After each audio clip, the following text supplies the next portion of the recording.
regard. When we think, we create an energy field. When we think thoughts of love, forgiveness, and peace, and all the things we want to bring to the world, we create a certain kind of very positive energy. When we think thoughts of hate, of all these other emotions of anger or fear, we create another kind of energy, a very destructive one. If it's in big enough quantities, destroys the very life force of creation. Many people assume that the forces of good would never hide spiritual secrets. But what if part of the knowledge about prosperity and expanding consciousness was intentionally obscured over the centuries? Posing this question might feel unsettling, yet it sparks legitimate curiosity by suggesting that at certain points in history, specific groups restricted access to teachings capable of transforming lives. These often subtle mechanisms rarely show up in conventional education. What might be behind this mysterious veil? And more importantly, why would information useful for personal and financial growth remain hidden for so long? When we study historical records and different esoteric traditions, we find various references to universal laws that seem to transcend cultures and ages. Hermeticism, Gnosticism, and alchemy all point to the idea of a universal mind that underlies the visible world. In the Hermetic tradition, the Kybalion discusses the principle of mentalism. Everything that exists would be an expression of a single mental source.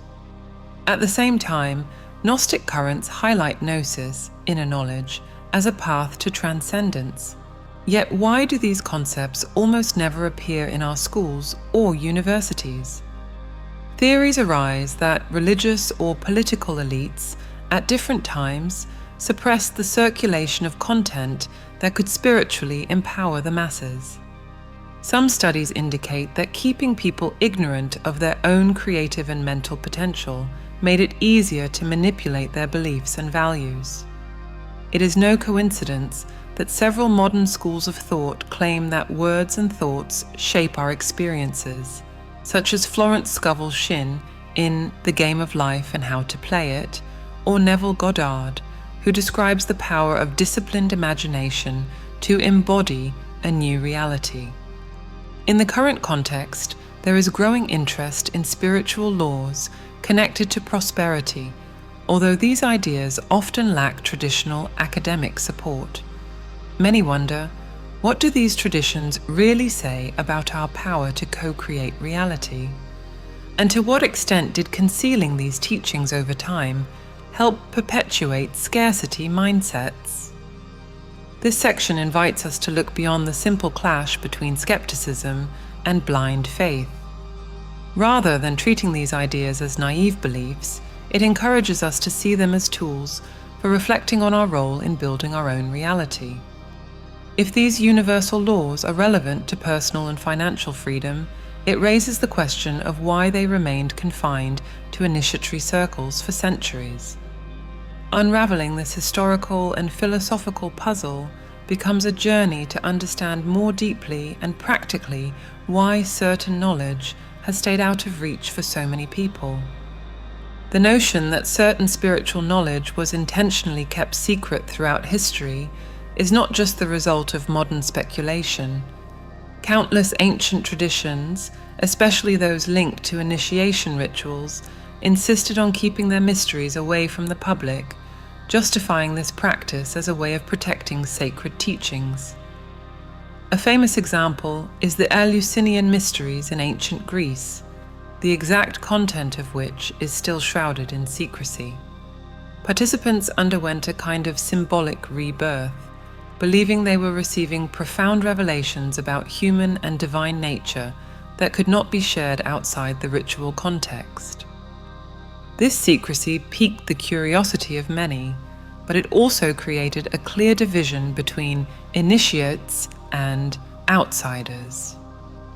Another historical thread that supports the idea of hidden knowledge is the Egyptian ritual practice often represented in the so-called Book of the Dead. Although it was partly a set of instructions for the afterlife, the text also pointed to ways of connecting with higher spiritual forces and protecting the soul against invisible dangers. Only priests and royalty had unrestricted access to these formulas, supposedly out of fear that improper use of such knowledge would cause imbalances in cosmic order. For many contemporary scholars, this extra caution reveals a strong link between spiritual wisdom and socio-political power, since possessing such knowledge gave certain individuals a significant advantage over the general population. We might also mention esoteric traditions that flourished in later periods, such as alchemy and certain branches of European Hermeticism, where practitioners believed that matter and spirit were intrinsically connected.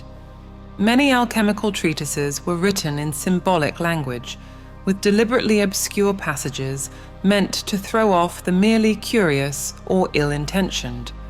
Along the same lines, accounts exist of initiatory societies that developed secret codes and passwords to recognize one another and exchange information discreetly, reinforcing the idea that only a select group was truly prepared to manipulate subtle energies or work with powerful symbols. As a counterpoint to the suspicion of secrets kept out of malice, some schools argue that this veil of mystery protected unprepared people who could risk both their own sanity and collective balance. According to these schools of thought, diving into the unknown without the proper moral or psychological maturity opens the door to abuses and imbalances. This concern appears not only in ancient texts, but also in current discussions about the harmful misuse of visualization techniques or energetic manipulation. In the modern world, discussions about the law of attraction and other prosperity approaches seem to revisit this old debate.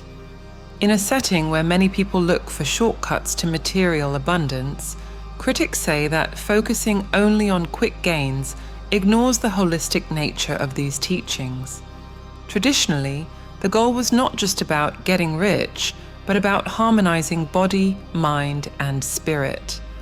Thus, we see a recurring age-old dilemma.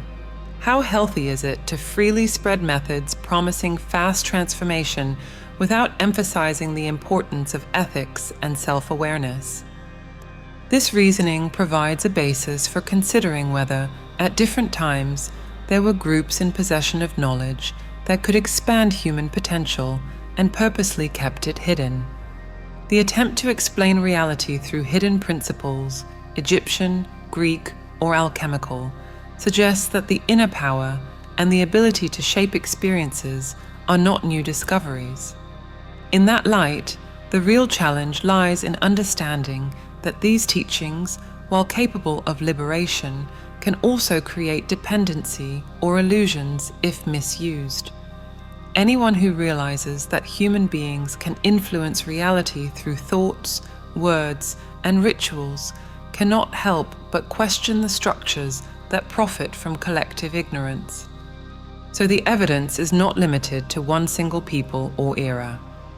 The repetition of this pattern, spiritual revelations taught to a select few, secrecy maintained, and the notion that only initiates are ready, leads us to wonder whether attempts to control or safeguard certain knowledge have followed humankind throughout history.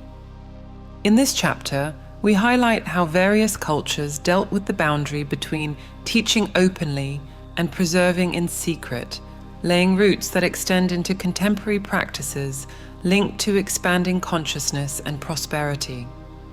The debate over how openly these laws should be shared is still alive today, and it is precisely this guiding thread that connects ancient times to our present. The core of this discussion is the idea that not sharing knowledge can keep people in financial and spiritual poverty. This idea goes way beyond economics, as it also points to a poverty of vision and self-confidence. Examining Egyptian mystery schools or early Christian Gnostic currents, we see that, for many, keeping knowledge hidden was justified as a form of protection, or, from another angle, as a means of domination. In today's imagination, this metaphor of concealing knowledge raises questions about the real motives behind social and religious institutions. In certain historical contexts, did an enlightened elite choose to limit information that could trigger individual empowerment? More so, why make such empowerment a topic that is rarely mentioned in formal curricula? These questions draw attention to the central element of the narrative, which ties together suspicions of manipulation and the desire to expand human potential. Some ancient writings instructed disciples to keep certain aspects of the doctrine secret, fearing that unprepared individuals might create disorder. However, from another perspective, this caution can be viewed as spiritual elitism, benefiting only the few who undergo specific initiations. Withholding power in this way also fuels conspiracy theories, claiming that governments or church hierarchies covered up manuscripts and traditions that offer direct access to a higher state of consciousness. By looking at how creative mental power can influence decisions, it becomes clear why historical authorities might have feared the free spread of certain principles. People who master their own minds are harder to control through fear or scarcity. In this scenario, the directive, "do not reveal the knowledge," becomes a critical point. It defines when wisdom stops being shared with everyone and starts belonging only to select groups.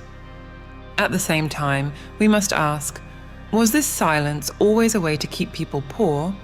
Or were there legitimate reasons to limit the teaching of advanced techniques? In any case, the practical result is that over the centuries, many have been deprived of guidance that could provide well-being and autonomy. After all, if a person understands that they are not doomed to remain static and can co-create daily experiences, that person begins to demand more freedom of choice and a social environment that supports it. For us, this central element carries a dual symbolism. On the one hand, it shows caution in avoiding irresponsible use of knowledge. On the other, it suggests a historical power play that shapes beliefs and attitudes. Understanding this dilemma might be key to figuring out why so many people talk about inner power, yet so few actually develop it. Could this be just happenstance? Or does it reflect an ancient containment strategy that still resonates in modern society?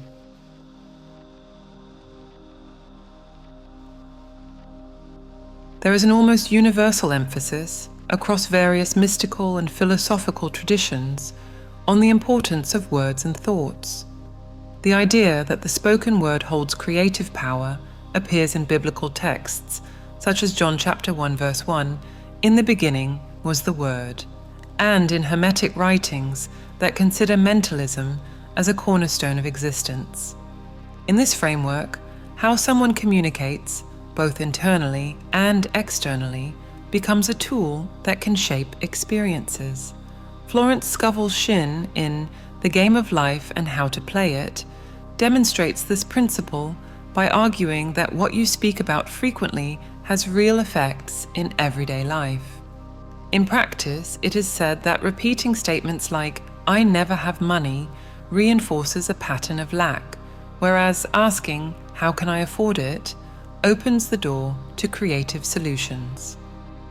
This logic suggests that simply voicing our limitations works like an unintended spell, reinforcing negative conditioning in the psyche. Modern psychology and neuroscience studies hint at a similar dynamic. Constantly negative self-talk can inhibit regions of the brain responsible for seeking out opportunities, undermining creativity. From a spiritual perspective, authors like Neville Goddard link imagination to the divine power in action, arguing that if the mind can conceive a scenario, that mental image can eventually be transferred into material reality.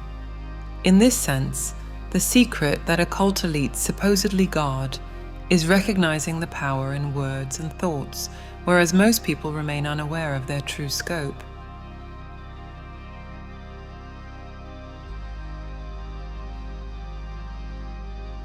The concept of karma, which is well known in Eastern traditions, also resonates in Western philosophies that endorse the idea of natural compensation or reciprocity. Ralph Waldo Emerson, in his essay Compensation, suggests that every positive act generates an equally positive consequence, whether in the immediate or distant future. From an esoteric perspective, reciprocity is a universal law. The person who offers something valuable to the world receives proportional benefits in return. This principle runs counter to the common belief that pursuing prosperity is a matter of fighting for limited resources. In the 7 Spiritual Laws of Success, Deepak Chopra talks about giving and receiving as a continuous flow, highlighting that stopping or blocking this flow interrupts the current of abundance. This perspective contradicts the idea that hoarding is the safest way to grow financially, since, according to proponents of these ideas, the fear of sharing disrupts the natural vibration of prosperous energy.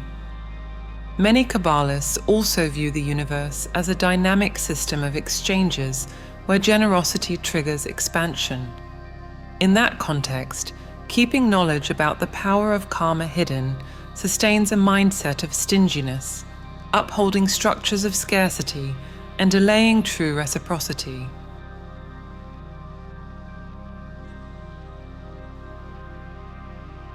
At the core of many esoteric traditions lies the notion of symbolic death in order to allow an inner rebirth. This transition, although not a physical death, requires shedding outdated thought patterns that tie us to limiting beliefs. Carl Jung, in describing the individuation process, explains how unconscious elements become integrated into consciousness, leading to a profound transformation of the self. Put differently, recognizing and working through internal blocks paves the way for a spiritual metamorphosis that is vital for achieving greater freedom. In Hermetic terms, the law of polarity teaches that every state has its opposite, and the key is learning to shift awareness from one pole to the other subtly.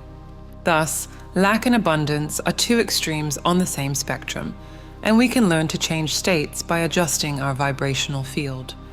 In practical terms, this means questioning convictions like, I am not capable, or I do not have time, and adopting a more proactive stance in search of solutions.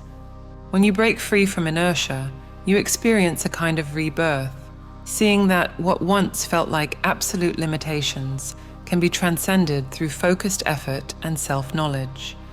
This viewpoint goes against common assumptions that place blame for failure on external factors, encouraging a sense of powerlessness.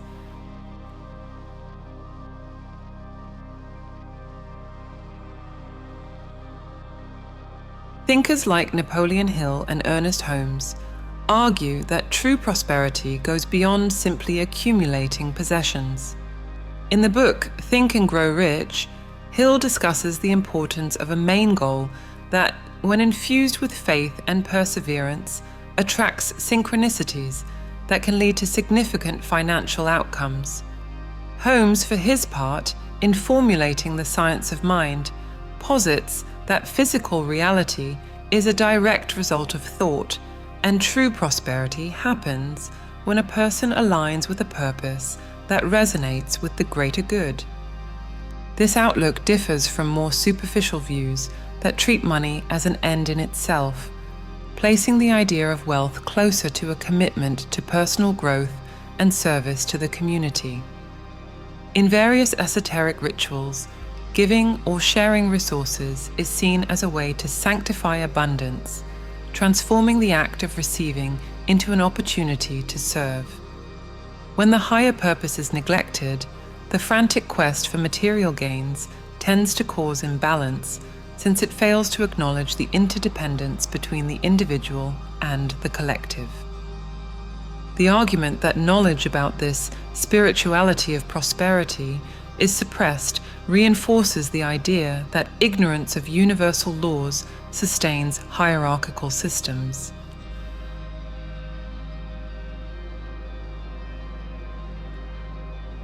In many mystical traditions, fear is seen as the main factor paralyzing the creative will. Eckhart Tolle, in The Power of Now, defines fear as a projection into the future or a leftover from the past, blocking our connection to the present moment. Financially, this same fear shows up as insecurity, prompting people to remain in states of lack because they are afraid to take risks. Some argue that limiting the distribution of spiritual knowledge supports this state of inertia, since those who do not know their own capabilities are more likely to resign themselves to unfavorable circumstances. For Joseph Campbell, the hero's journey requires courage to enter the abyss and confront the unknown, a process that, once complete, leads to self-overcoming. Translating this metaphor into prosperity terms, someone who never faces the fear of failure or making mistakes may end up stuck in habits that sabotage the chance for success. According to many teachers of Western esotericism, spiritual practice, whether in the form of meditation, prayer, or positive affirmations, serves as a tool for dissolving fear and raising mental frequency. Without this practical component, much of this information would remain theoretical, unable to produce meaningful changes in daily life. Therefore, we are led to reflect that the creative power of words, the law of compensation, the symbolic death of limiting patterns, the elevated purpose, and the call to face fear all form a kind of roadmap to inner freedom. It seems plausible that institutions or groups across the ages chose to keep this map restricted to preserve a dependence model. After all, anyone who grasps these principles feels less vulnerable to external threats because they discover an inherent power that goes beyond institutions or political systems. Our intention is not to prove conclusively whether there really was a grand conspiracy to keep people in ignorance. What matters is to understand how, when used responsibly, these concepts can redefine our relationship with money, work, and even time. The universal laws of reality creation are genuine, and learning to work with them consciously can profoundly impact the way we live. Do we speak words in our daily life that sow the future we want to harvest?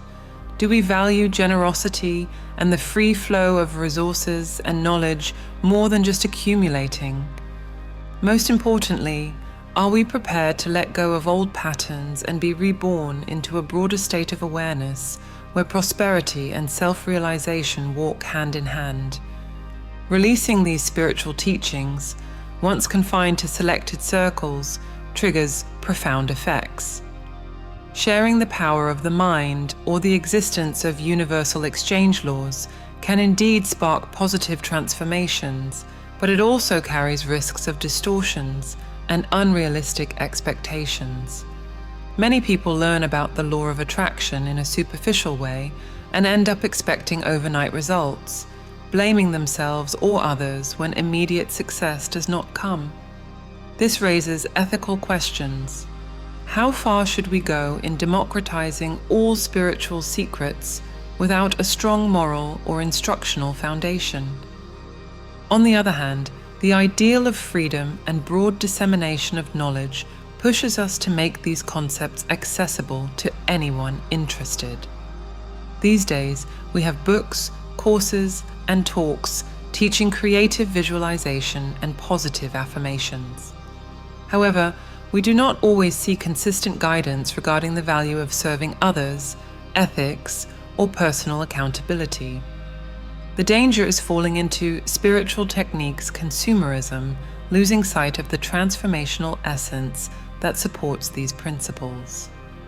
There is also the challenge of acknowledging how one's external environment, family, social, and economic context affects access to opportunities.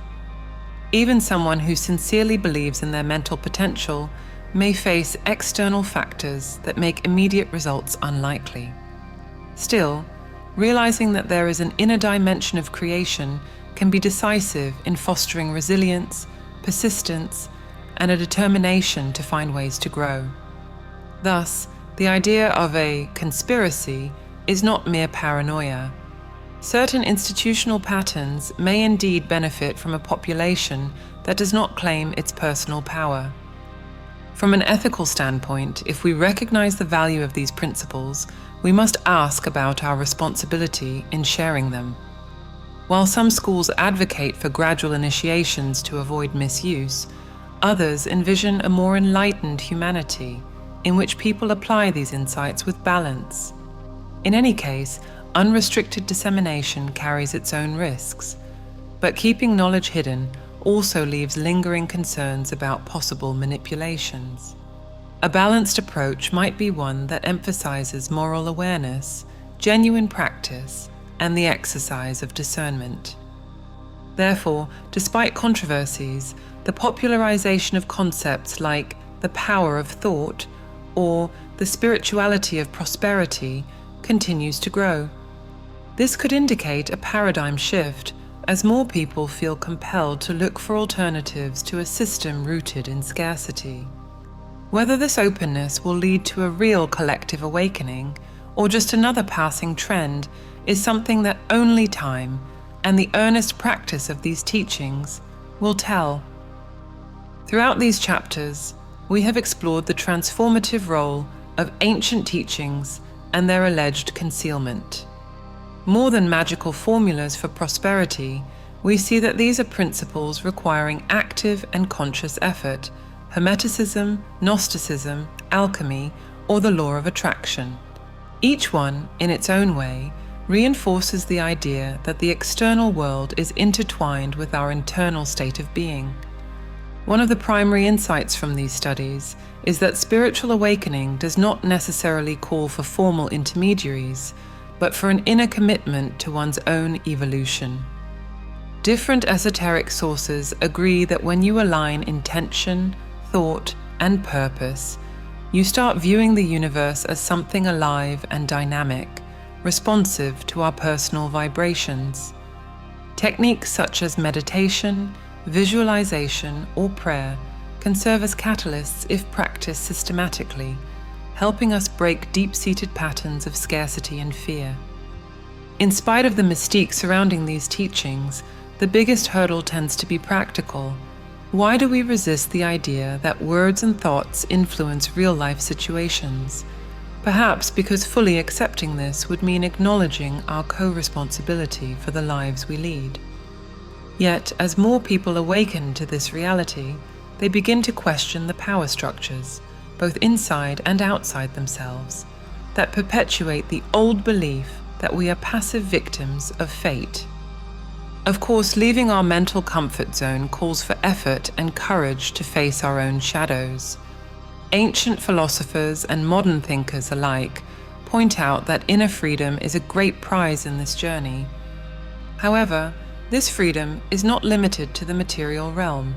It includes a deeper harmony with universal laws that can guide a new way of living.